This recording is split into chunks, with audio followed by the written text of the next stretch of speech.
Hey guys, this is Mil. I just found out about Bernie Sanders gonna be running for presidency on 2020.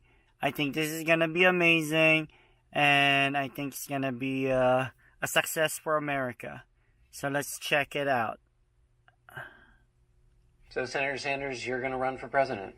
I am going to run for president. That's correct. What's going to be different this time? We're going to win.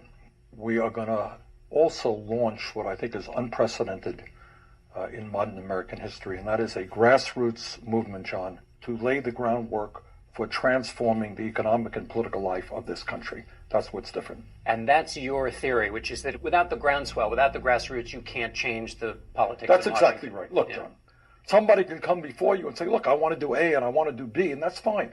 But at the end of the day, the only way that real change takes place is when millions of people stand up, fight back, and say, enough is enough. We're going to have a government that works for all of us, not just a few. But bottom line for me is I think it is absolutely imperative that Donald Trump be defeated, because I think it is unacceptable and un-American, to be frank with you, that we have a president who is a pathological liar, and it gives me no pleasure to say that, but it's true. We have a president who is a racist, who is a sexist, who is a xenophobe, who is doing what no president in our lifetimes has come close to doing, and that is trying to divide us up. But all of your opponents will say, true, though. We've got to get Donald Trump out of the White House. That's not your distinguishing characteristic. So that is not my distinguishing characteristic. I think what I am very proud of, and in a sense, this campaign, John, is a continuation of what we did in 2016. You may recall that in 2016, many of the ideas that I talked about, Medicare for all, raising the minimum wage to $15 an hour, making public colleges and universities tuition free, all of those ideas, people will say, oh, Bernie, they're so radical, they are extreme. The American people just won't accept those ideas. Well, you know what's happened in over 3 years? All of those ideas and many more are now part of the political mainstream. So you're saying the party came your way? Well, I don't want to say that. I think most people would say that. Is that your argument then against your competitors, which is, I was Medicare for all before Medicare for all was cool? I guess that's one way of looking at it, but it's no.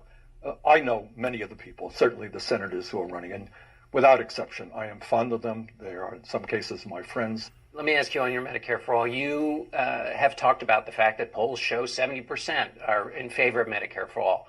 But that number drops to 37 if somebody hears private insurance is going to go away, which is what your plan offers. So I guess my question is, you're offering something that the polling shows people can get very spooked very quickly about. No, well, but that's because we're going to be taking on the insurance companies and the drug companies who are going to spend a whole lot of money distorting what we believe in. The bottom line is, the average middle-class family will save money, will spend less money on health care, will have more choice, and have broader coverage than is currently the case. The other challenge to your health care plan will be cost. People will say, my goodness, there's no way everybody's going to get covered, and John, some of the estimates that come out. No, I need you in the media to help us explain the truth. Yeah.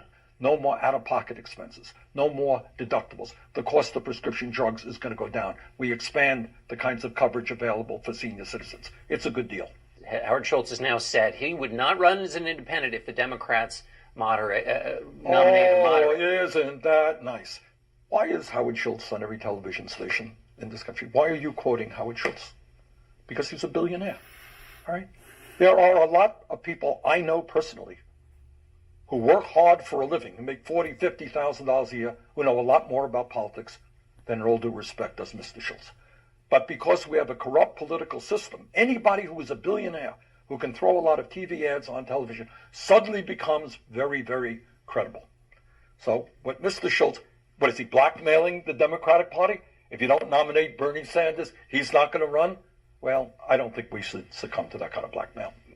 The other reason is that he represents an argument that some people make, which is, if you're worried about Donald Trump, the Democratic Party, to win voters in various parts of the country, needs to pick somebody who is not so radical. That's also what his theory represents. Well, I think his deeper theory is, hey, I'm a billionaire, leave me alone.